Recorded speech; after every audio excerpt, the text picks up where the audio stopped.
Beth Givens. I'm 20 years old. I currently live in Southampton and I attend uni at Southampton Solent and I'm studying fine art. I'm in my second year. I'm about to start my second year this year.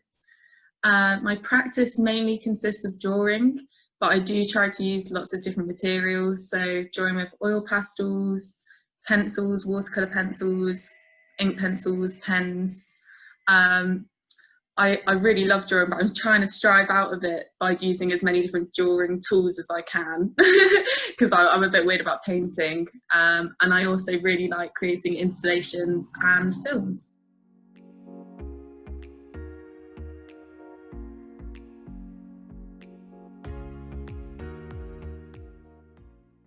So my grandma is an artist. Unfortunately, she's passed now, but she mainly did drawings of watercolours. So I grew up around her work. We had a lot of it in the house. And she was the first person to teach me how to paint, how to knit, how to sew. She taught me all these things when I used to stay with her. And I'd say that was probably my main pathway, gateway, there we go, main gateway into art. In terms of my particular practice of drawing, that's kind of been quite a long journey. I always used to hate drawing.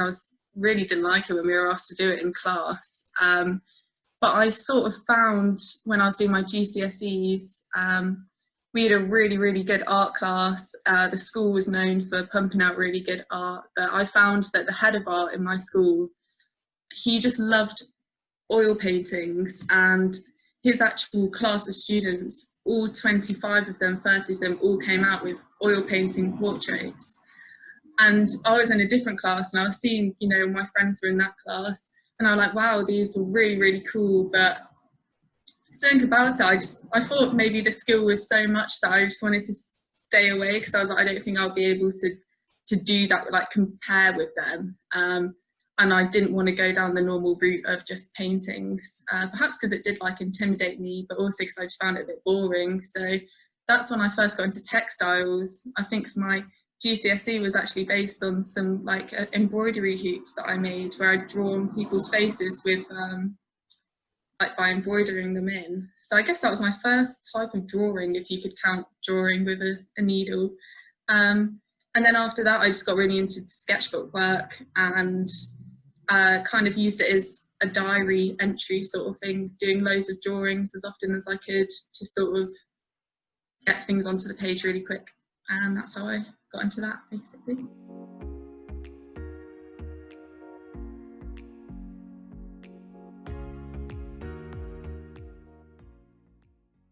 Mostly my work is about colour and pattern and beauty in nature. So I think personally, I don't know if it's because I live near the New Forest and the beach and I just really love nature and I love being outside in it. But I think most of art comes from nature, because all the shapes and the colours and the patterns that artists draw or paint, wherever they come from, have originated from something that was natural, because we didn't come up with the shape of the circle, for example.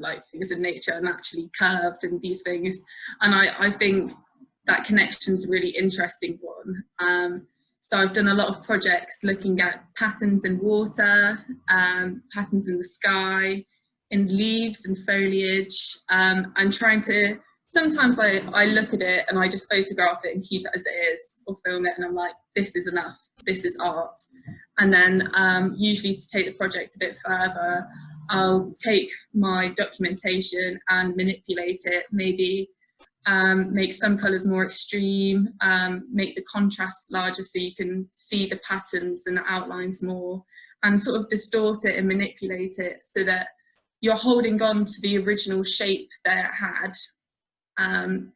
Let's say this was leaves in a tree, so you can change it all, so you still got that amazing natural pattern, but you're more drawn to it because people are looking at it and they're not thinking that's a tree. They're like, oh, they're looking at the curves and the colours and the repetition.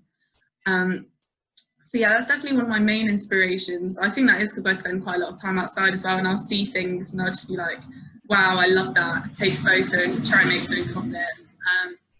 And that has brought me into sort of painting and drawing some landscapes just as they are as well, because I do find a lot of interest from landscapes. But a lot of my work is also about people as well. Mental health is a theme that I try to pursue, not over the top, not so that it's people feel like they're looking into like my crazy head and they're like, what the hell? But I do think art is a really good tool for mental health. And I think that I've definitely found a lot of enjoyment from seeing other artists' work and reading about it and thinking, wow, they feel the same as me, or maybe they didn't, but sometimes you can see work and it just makes you feel something and you're like, that's how I feel.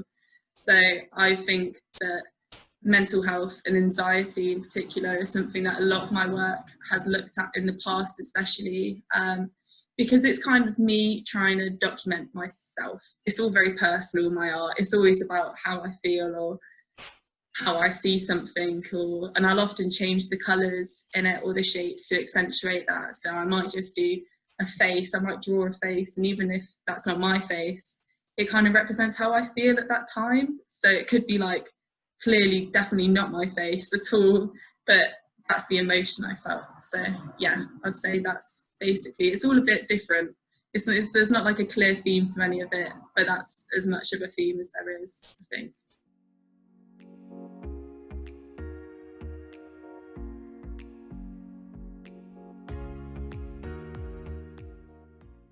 Anyone that knows me or has seen a lot of my art would guess that Yayoi Kusama is definitely my main artistic influence. You can sort of see by the circles.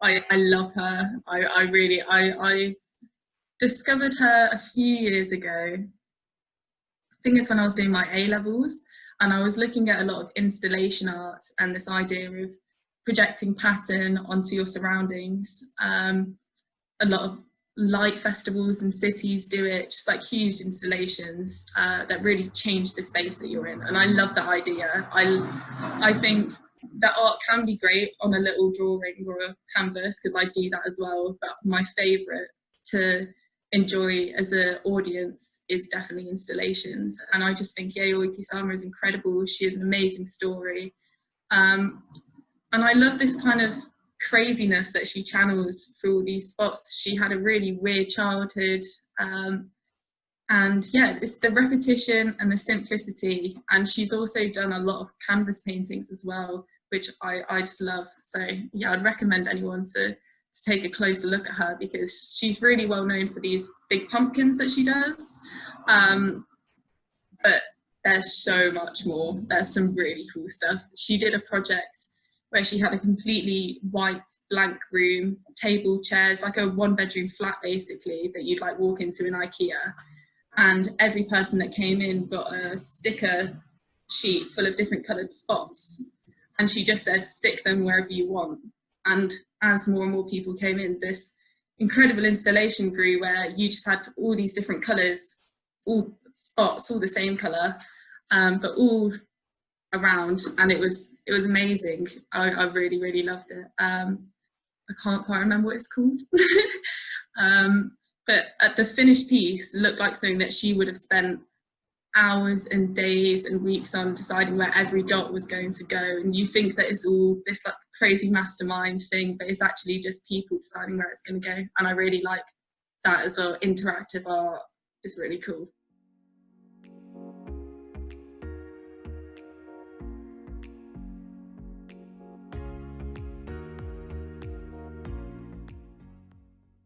Yes, my biggest challenge was probably when I went to university in Bristol. So after I finished my A-levels, which it all started because I was meant to get an A for all of the whole 2 years for art. I was meant to get an A, and I don't know if people know this, but the way art works is your teacher gives you a predicted grade, but it's actually also your teacher that grades your work. So it's really complicated. It's not like you have a teacher that wants you to do really well and then it's just not up to them what you do in the exam. It's you have this teacher that wants you to do really well, but the whole time they're marking you almost, because they know that at the very end they're going to have to mark it anyway. and then that mark gets moderated by someone that you don't know. So we got our initial mark from my teacher, and she said it was a B, which I was a bit disappointed in because she'd been telling me and it was an A the whole time. I was like, that's okay, that's fine. Because I had sort of lost my way a little bit. I'd got into parts of art which I'd never tried before. I was doing a lot of film and it wasn't going that well, but I was just sort of trying my best. And then, yeah, when the grades came on results day, it was a C, and that's because it had been moderated. And I think I was 1 mark away. They'd given me like the lowest B, so it became a C. So that was like a bit of a kickback, because I just thought if they'd given me 1 mark above at the lowest B, I would have got a B. And it's all a bit personal because you know the teachers and they know how much you want it. And if they say you're capable of it and you don't get it, it's kind of like a kickback. But that was all fine. Got my place at UWE in Bristol doing fine arts. I had an interview, that was all brilliant. I was super excited. I loved Bristol, loved the uni.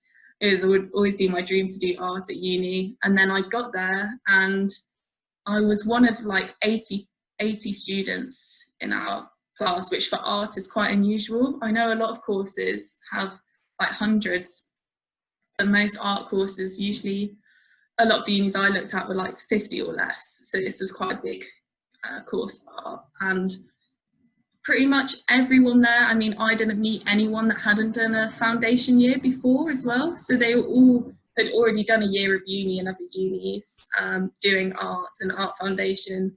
So from the offset I felt quite intimidated because I really felt like I was a year behind. I felt like I'd started straight in second year basically. And then, yeah, as the weeks got on, I just really struggled. I didn't make many friends. I was just so scared. I was so intimidated because the standard of art was just incredible. There was so many good people there, and I just didn't feel ready. And I think with art, something really important is, well, for me especially, is just self-confidence. If you don't feel like what you're making is of good quality, then you sort of think, why am I making it? Why am I on this course? You know, I'm not good enough. And then why would you want to make more when you already think what you're making is terrible, which is what I found. So then obviously I wasn't creating as much work, started to fall behind, didn't see people in the studios that much because I was too shy. And then, yeah, it got to about after Christmas and I just sort of thought I either really go for it, try and make loads of friends and really sort of get back on, or I just have a complete restart somewhere else and try and do it properly the second time and try and sort of grow as a person first, because I just didn't feel ready. And that's exactly what I did. So I dropped out, moved back home, got a full-time job for a little bit, just did art at my own pace, sort of got back into what I thought I liked, and tried to sort of find a bit more of that. And it worked so well. Like I started Southampton last year and it's a much smaller course. There's only about 20 people on there and I absolutely love it. Like I feel of okay standard. I'm really friendly with everyone. It's a lot more collaborative. It's just a really different environment. And I think I just needed that year to sort of get myself together. My tutor's a lot better here, and yeah, it was weird. I was going through a really rough time when I was in Bristol. I was suffering really bad from anxiety. I wasn't very well, and I got all of that sorted out as well. I feel a lot better now, and I managed to find art as a channel for it instead of something that was a source. At the beginning, it was kind of like art made me more anxious because I was worried about what people would think or whether it was good enough, when in reality, I'd gotten onto the course even though I hadn't done a foundation year, so I was more than qualified to be on that course. They'd seen my work and liked it. I'd got less of a grade than I thought I would and I was still on the course, so I was completely able to do it all. I just didn't believe in myself, and that was seemed to be really critical at the time. Whereas, yeah, a few things have happened this year. Obviously, I'm working with Malvin Goff now and I've got a really great tutor at uni and I'm churning out so much more work. And it's much better. Yeah, I'd say that was my biggest hiccup.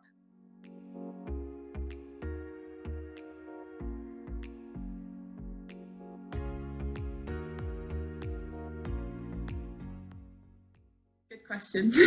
Probably my installation. So I said that I've always loved Yayoi Kusama and love installations for so many years now. I really wanted to create my first installation. I've done one or two, but a proper one where it was a space that people could walk into, and I'd always wanted it to be slightly along the theme of Yayoi's work, so pattern everywhere. I just wanted to have like a room, a normal room that was just completely covered in pattern. It's like my dream. I'd love to live in a house like that. So that's what I did. It wasn't very long ago. It was like the week before lockdown started and I had to get kicked out of uni.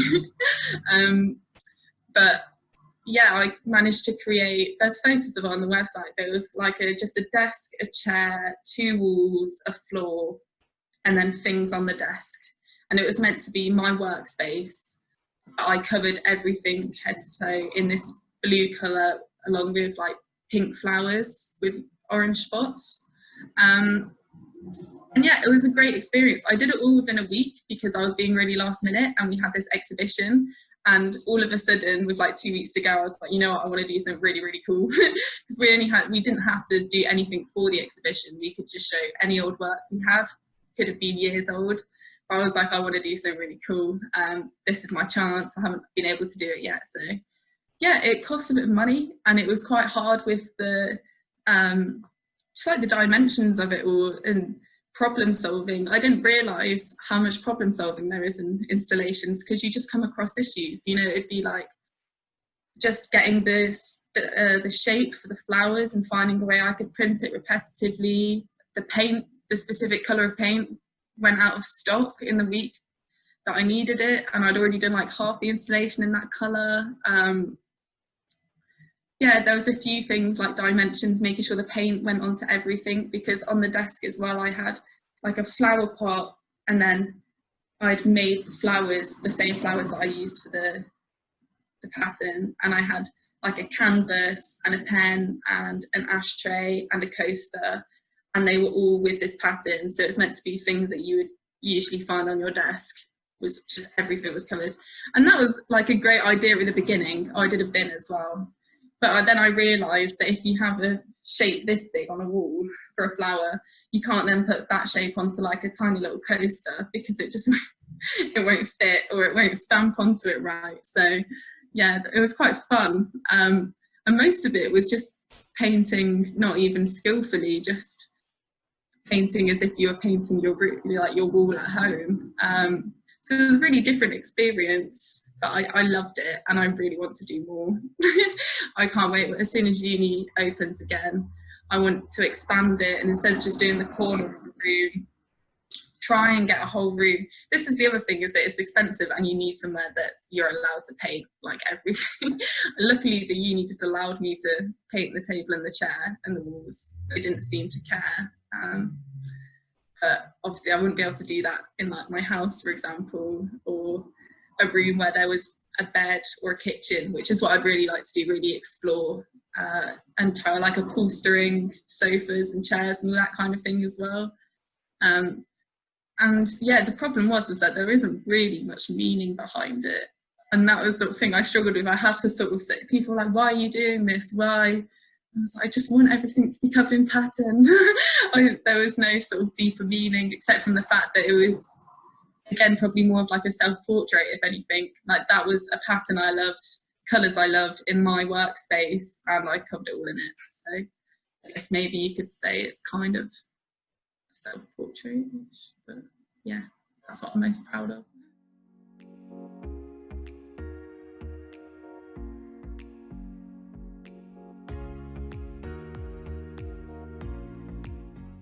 Apart from the fact that I want to do more installations, not particularly. I just really want to take this time at uni to expand my skill set. So because I've been at home for the last few months, I've been doing a lot of drawing, and I've been doing lots of illustrations for Malvin Goff. So I've just got really, really used to it and fond of it. Painting is something that scares me a little bit. I'm not that great with painting. So I want to dedicate the next year, because I think my second year is my last chance to really just try whatever I want and it not matter too much.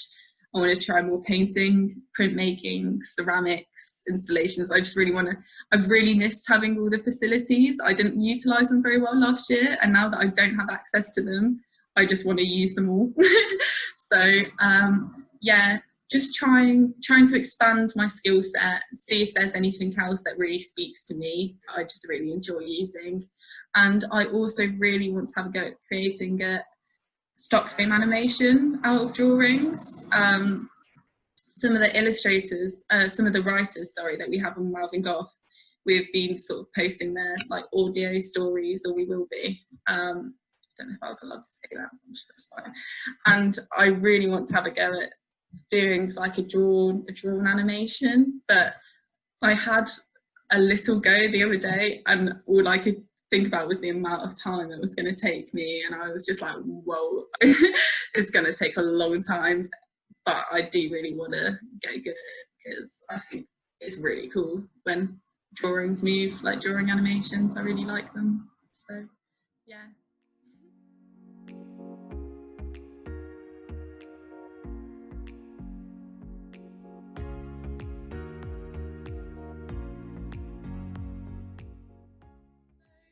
At the moment, I just want to keep gaining experience as an artist. Obviously, I've got to finish uni. I'd really like to travel and do some art projects out of that travelling experience. And yeah, try lots of different things and hopefully get as many opportunities I can doing work for other people, and just really practice. In the future, I really want to be an art therapist. It's something I've wanted for a while. Since I had my hiccup in Bristol, actually, I wanted to be an art therapist, and I'm still on that track. So hopefully it will stay on that track, and I will eventually become one. But yeah, I just love the idea of being able to help people through art. Basically give them what I found and help them a bit, because I don't want my career to depend on art when I'm older. I think personally for me that's too stressful, and it's just not good for my mental health probably. I would just like, if my money all depended on my own creativity, I think I would just really struggle. But I do want to be involved in art because I love it and I want to help people, and I thought that was the best mix. I thought I could be an art teacher, but I don't want to go back to school, and a lot of the kids that are doing art, I feel like by that age you've usually decided whether art's something for you or not, and the people that decide it is something for them, they'll make it what they can, and they do need good teachers. But then there's a lot of people that aren't interested and don't care, and I think like you could use your skill a lot more as an art therapist, helping people in prison, people that are disabled, lonely people with mental health issues, and yeah, doing art classes for them and helping them figure out what's going on in their head, which I think is really cool and important. So yeah, hopefully I'll be able to do that. That would be really cool, but I'm a long way off. I think I've got to do like a master's and get a lot of experience. But yeah, that's the plan.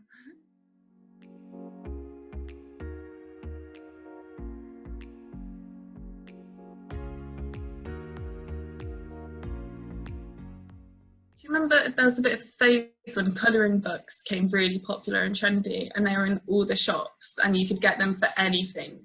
Like, it's kind of like that. I think you're right, mental health is becoming something that's spoken about a lot more, and I really haven't come across anyone that's fully just like never had an issue, like never been involved with anything mental health wise. I think art is definitely a really good way to tackle it. If you think about when you're growing up and you're a kid, art is a part of the curriculum all the time. I mean, you're constantly drawing and doing stuff, and you're encouraged to make, and that's really part of your learning and becoming a person. But adults just don't have that. Like, if you have a boring job or any job that's not particularly creative or artistic, which is most of the jobs, there's not really going to be much time in your day when you have that time to reflect and just be creative. Like, nobody as an adult will put like a thing of paints in front of you and be like, why don't you sit and do some painting for half an hour? You know, that'll be nice. And we will worry about it too much. You're like, what am I going to paint? What am I going to do? It won't be any good though. If you take all of those things away and you just do straight what comes from your head, the first thing you think about doing, that's often what's the best thing to do.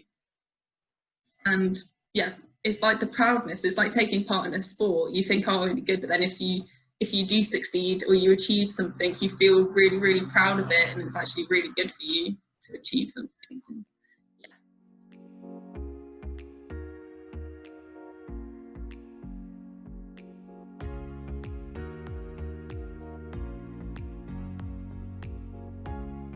I think the main role of an artist in society is to pick up what other people look over. So pick things out which most people in their everyday life either don't have time to pick out and be like, that's really beautiful, that's nice.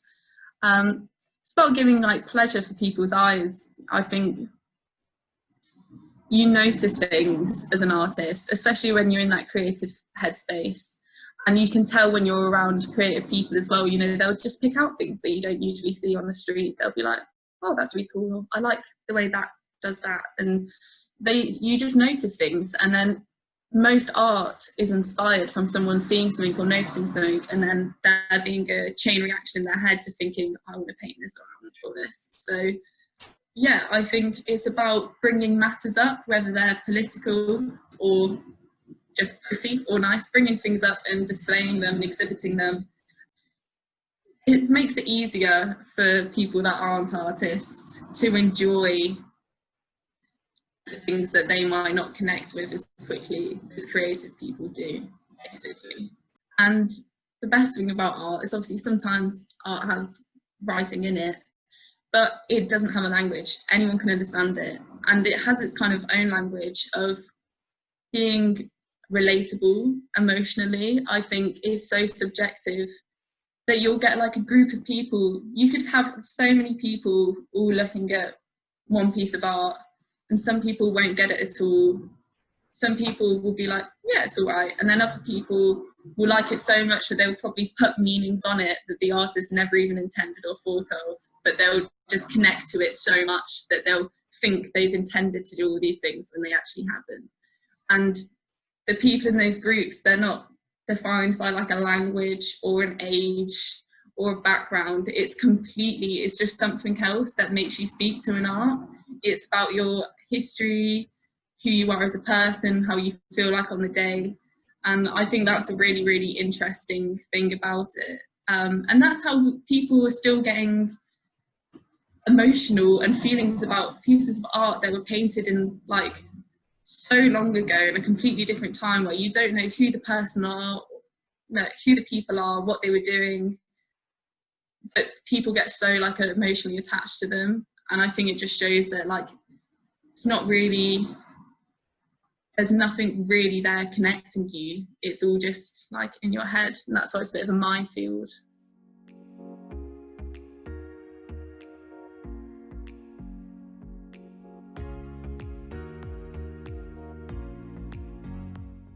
Firstly, no, because I don't have a career in art, and if anyone wants to give me some advice, that would be really nice.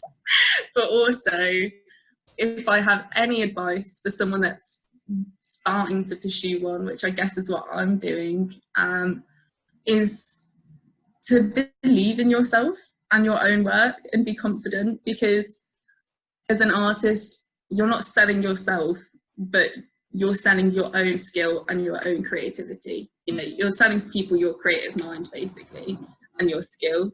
And if you don't think that you're good enough, then like, how are other people meant to want that? Because you need to push it yourself. That's another thing I found. People aren't just going to come up to you and be like, wow, that's really cool. I mean, people do, but that's where it ends, because art is very complimentary and there's a lot of it going around. Like, the more people you follow on Instagram, the more artists you realise, the more you realise it's so dense with people. they're all doing their own thing, but obviously however individual your work is, there's always going to be someone else's that's fairly similar.